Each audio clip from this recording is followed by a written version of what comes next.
Assalamualaikum warahmatullahi wabarakatuh. Selamat pagi peserta didikku yang ada di rumah. Apa kabarnya?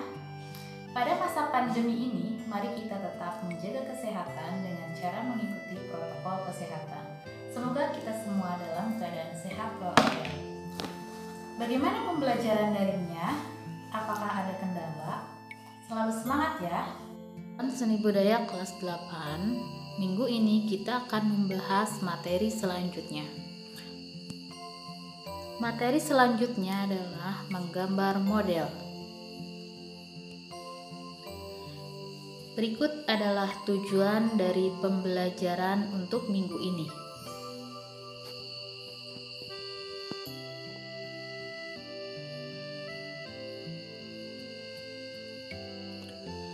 Pengertian menggambar model. Menggambar merupakan proses pengungkapan gagasan dan ide seseorang menggunakan goresan pensil atau alat lainnya pada media dua dimensi seperti kertas, dinding, dan sebagainya. Nah, itu merupakan pengertian dari menggambar. Model sendiri merupakan objek gambar yang menjadi bahan inspirasi dalam kegiatan menggambar model. Nah, sementara itu, pengertian menggambar model merupakan kegiatan menggambar dengan menentukan objek gambar berupa objek tiga dimensi yang digambar atau direkam di atas bidang dua dimensi dengan ketentuan, kemiripan, ketepatan, bentuk, dan warna. Kemudian, tentang prinsip-prinsip menggambar model. Nah, prinsip yang pertama adalah komposisi. Komposisi nama lainnya adalah susunan, di mana komposisi ini mencakup pada satu kesatuan. Contohnya di sini ada sebuah gelas, kemudian ada teko. Nah, jadi gambar untuk komposisinya adalah gelas dengan teko. Dan gambar komposisi yang lainnya adalah gambar dari kursi dan meja. Nah, komposisi pengertiannya merupakan cara mengatur susunan objek gambar yang digunakan sebagai model gambar sehingga hasil gambar tampak menarik, harmonis, dan indah. Berikut adalah gambar dari contoh komposisi. Yang kedua adalah proporsi. Proporsi ini contoh gambarnya. Pengertiannya adalah perbandingan ukuran dan bentuk objek antara bagian satu dengan bagian yang lain secara ideal dan harmonis. Nah, itu merupakan pengertian dari proporsi. Yang selanjutnya adalah keseimbangan. Keseimbangan adalah keselarasan antara objek gambar, bidang gambar, dan gambar yang dihasilkan. Kemudian, kesatuan. Kesatuan adalah penataan unsur dengan cara menggabungkan unsur satu dengan unsur lainnya, berdasarkan bentuk, ukuran, maupun jenisnya, sehingga memperoleh hubungan yang kuat, erat, dan saling mendukung antara satu dengan yang lain, sehingga memiliki kesatuan yang tidak terpisahkan. Selanjutnya adalah perspektif. Perspektif ini bisa dicontohkan dengan sebuah rel kereta api yang digambar. Kenapa rel kereta api yang digambar ini bentuknya itu tidak lurus tapi semakin jauh, semakin kecil? Ini karena gambar tersebut berdasarkan dari hukum perspektif. Nah, ini pengertian dari perspektif. Perspektif adalah memperhitungkan hukum alam dengan mempertimbangkan jauh, dekat benda dari pandangan mata kita. Jika benda dekat dengan mata kita akan terlihat jelas, sementara benda yang jauh dari pandangan mata akan terlihat samar dan tidak jelas. Itu merupakan hukum perspektif. Sebagai contoh dari gambar-gambar perspektif adalah sebagai berikut. Selanjutnya, layout. Layout adalah tata letak objek gambar dengan keseluruhan bidang gambar. Kemudian gelap terang. Gelap terang adalah efek gelap dan terangnya suatu permukaan objek atau bidang dari pengaruh cahaya pada objek atau bidang tersebut, atau latar belakang karena pengaruh cahaya. Contohnya adalah gambar di bawah ini di mana sebuah lilin menyala dan gambar di sekitarnya akan terlihat terang. Kemudian yang jauh dari lilin akan terlihat gelap. Kemudian gambar yang kedua itu gambar dari pemandangan bulan, di mana ada yang sisi gelapnya dan terangnya. Nah, ini juga contoh dari gelap terang, di mana ini ada pencahayaan dari matahari sehingga tampak gambarnya seperti gambar tersebut. Kemudian Plasticity adalah kesan natural dari hasil gambar yang seolah-olah seperti benda asli. Nah, ini dapat diperoleh dengan mengolah secara maksimal anatomi, warna, tekstur, pencahayaan, bayangan, latar belakang, dan efek-efek lainnya. Jadi, gambarnya harus terlihat seperti natural atau gambar aslinya. Unsur-unsur dalam menggambar. Kemudian unsur-unsur dalam menggambar itu ada beberapa bagian, diantaranya ada titik, garis, bidang, bentuk, ruang, warna, tekstur, gelap terang. Nah, kita akan bahas satu-satu ya. Pertama, titik. Unsur titik merupakan unsur seni rupa, dalam hal ini gambar model yang paling sederhana. Jadi, titik adalah unsur yang paling sederhana dari seni rupa. Unsur titik akan tampak dan berarti apabila dalam jumlah yang banyak. Gabungan dari banyak titik akan membentuk sebuah garis, di mana garis tersebut merupakan unsur yang kedua. Garis merupakan unsur seni rupa, ya, gambar model yang terbentuk dari gabungan atau rangkaian titik-titik yang terjalin dalam satuan memanjang dengan kedua ujung terpisah.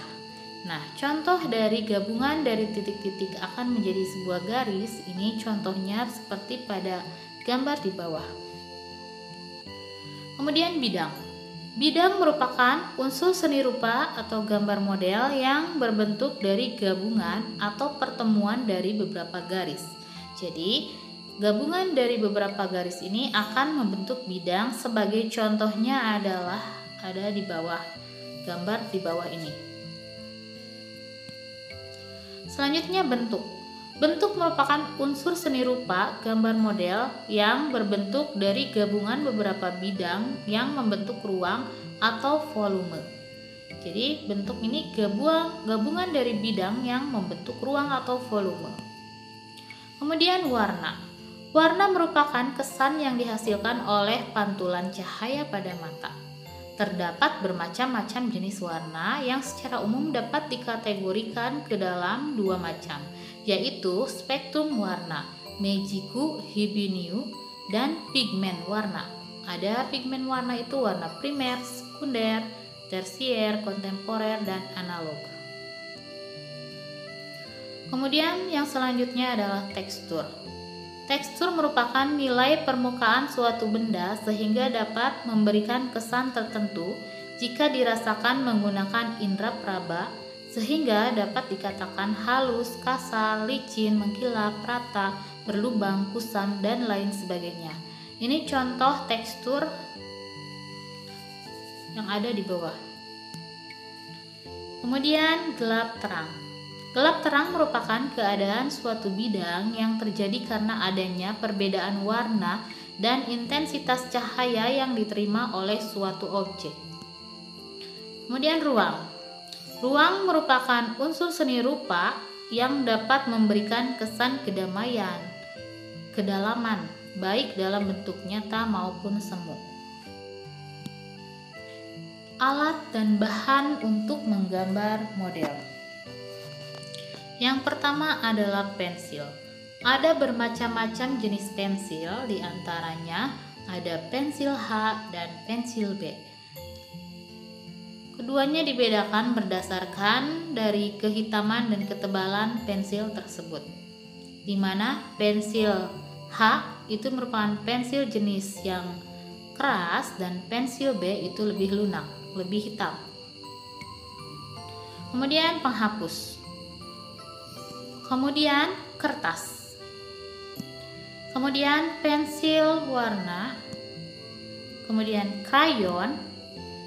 Nah, itu kemudian langkah-langkah menggambar model. Langkah-langkahnya diantaranya yang pertama persiapan alat dan bahan.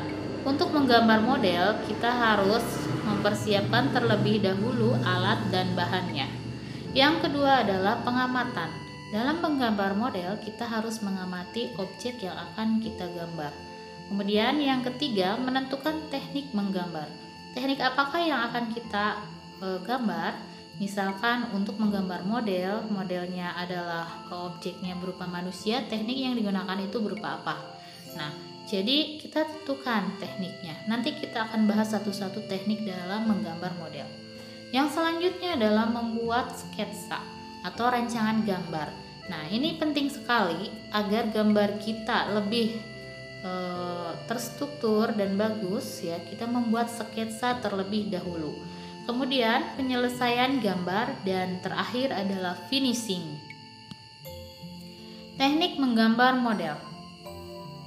Berikut adalah teknik dalam menggambar model. Yang pertama adalah teknik arsir.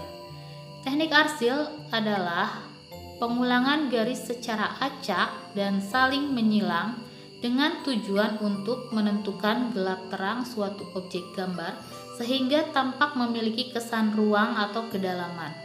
Teknik arsir biasanya dilakukan dengan menggunakan media pensil dan arang. Berikut contoh macam-macam dari teknik arsir ada di bawah. Kemudian teknik pointillis. Teknik pointillis adalah sebuah teknik menggambar dengan cara membuat rangkaian titik-titik sebanyak-banyaknya yang disusun menjadi suatu objek gambar atau untuk memberikan kesan gelap terang pada gambar. Teknik pointillis dapat diterapkan dengan media pensil, pensil warna, spidol maupun krayon. Berikut contoh-contoh dari teknik pointillis di mana gabungan dari titik akan membentuk sebuah gambar. Kemudian teknik Dussel. Teknik Dussel adalah suatu teknik menggambar dengan cara menggoreskan pensil secara horizontal pada kertas. Kemudian digosokkan dengan kapas atau jari telunjuk sehingga arah goresan tidak kelihatan. Berikut contohnya teknik Dussel. Kemudian teknik transparan atau akuarel. Teknik akuarel adalah teknik menggambar dengan cat air yang dilakukan dengan sapuan warna tipis dan transparan. Semakin banyak campuran air pada cat air, maka hasil sapuan warna semakin transparan. Ini merupakan contoh dari teknik akuarel. Kemudian teknik plakat. Teknik plakat adalah teknik menggambar dengan media cat dengan sapuan warna tegas dan tebal, sehingga hasilnya tampak pekat dan menutup. Teknik ini biasanya dilakukan dengan media cat, poster, cat akrilik. Kemudian teknik blok. Teknik blok merupakan teknik menggambar dengan cara menutup bidang gambar dengan satu sapuan warna sehingga hanya tampak berbentuk globalnya saja atau siluet. Teknik ini biasanya dilakukan dengan media cat poster tinta bak. Berikut contoh dari teknik blok. Kemudian objek menggambar. Ada macam-macam objek dalam menggambar, diantaranya yang pertama adalah objek manusia. Manusia merupakan salah satu objek yang menarik dalam menggambar model. Menggambar manusia membutuhkan latihan dan memiliki tingkat kesulitan yang cukup tinggi apabila dilakukan oleh pemula. Berikut contoh dari menggambar model menggunakan objek manusia. Kemudian binatang. Menggambar model binatang juga dibilang tidak mudah, bahkan lebih sulit daripada menggambar manusia jika dilakukan dengan melihat binatang secara langsung. Tumbuhan. Menggambar model tumbuhan dapat dilakukan dengan melihat berbagai jenis tumbuhan di lingkungan sekitar kalian. Amati dan pilihlah objek yang menarik untuk digambar, seperti objek bunga di pot maupun di vas, tanaman di taman, sayuran di dapur, buah-buahan, dan beragam jenis tumbuhan lainnya. Alam benda. Menggambar alam benda sebenarnya lebih tepat disebut dengan istilah menggambar bentuk. Dengan model alam benda, dapat kalian lakukan dengan memilih dan mengelompokkan beragam benda sebagai model. Benda-benda tersebut dapat kalian kelompokkan sesuai dengan jenisnya, bentuk, dan ukurannya. Untuk pembahasan pada materi minggu ini dicukupkan sekian. Assalamualaikum warahmatullahi wabarakatuh.